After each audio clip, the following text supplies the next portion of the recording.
Jai Hind icons, I hope you all are doing and obviously you all are doing great. Again, I welcome you in my YouTube channel for the different. Don't forget to be different. तो आज की इस video में आपको बताने वाला हूँ कि EGO जिसको कहते हैं ईगो।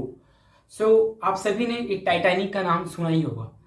तो उस जहाज को जिसने भी बनाया था उसके अंदर इतना ज़्यादा ओवर कॉन्फिडेंट आ गया था और इतना ज़्यादा ईगो आ गया था कि वो ये बात न्यूज में छपवा दिया था कि अगर भगवान भी चाहे ना तो ये जहाज को नहीं डुबा सकते, ये अनसिंकेबल जहाज है। चाहे कुछ भी, ये भगवान भी आए तो ये जहाज नहीं डूब सकता। और आप सभी को पता है कि वो अपने पहले ही ट्रिप में डूब गया।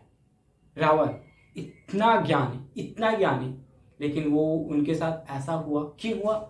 Just because of his ego. बहुत ज्यादा ईगो आ गया था कि अरे यार मेरे से ज्यादा ज्ञानी तो है ही नहीं, अरे यार कोई तो मुझे मार ही नहीं सकता। तो अगर आपको जीवन में बहुत आगे जाना, अगर आपको जीवन में greatest of all time GOAT बनना है तो आपको अपने जीवन में ईगो बिल्कुल जीरो रखना होगा। क्योंकि मैं हमेशा कहता हूं अगर ईगो में से ई को हम लोग हटा देंगे तभी हम लोग हो पाएंगे गो।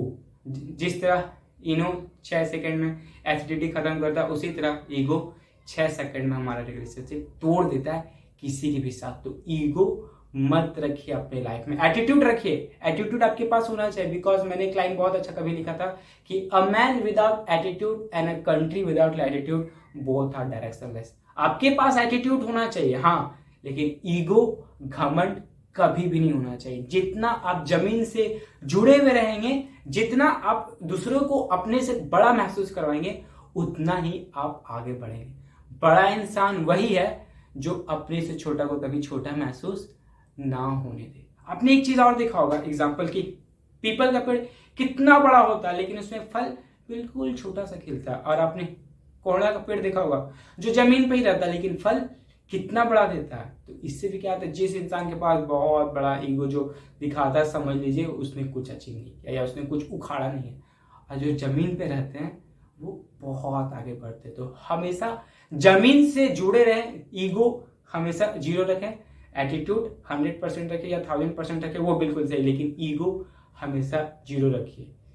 If you remove the E from ego then you will have go in your life. और लाइफ के साथ हमें गो थोड़ी करना है, लाइफ के साथ हमें ग्रो करना है। तो प्लीज मैं आपसे हाथ जोड़ के विनती करता हूँ कि आपने जितने भी अचीवमेंट्स की हो लाइफ में या जितना भी अच्छा आप इंग्लिश बोले तो what ever, it's doesn't matter, ego हमेशा जीरो रखिए अपना। तभी आप जीवन में ग्रेटेस्ट ऑफ ऑल टाइम बन पाएंगे, वरना फिर आप इसी तरह कोई मामूली सा इंसान बन पाएंगे। तो ईगो जीरो रखिए, then you will become greatest of all time. Signing off for the different.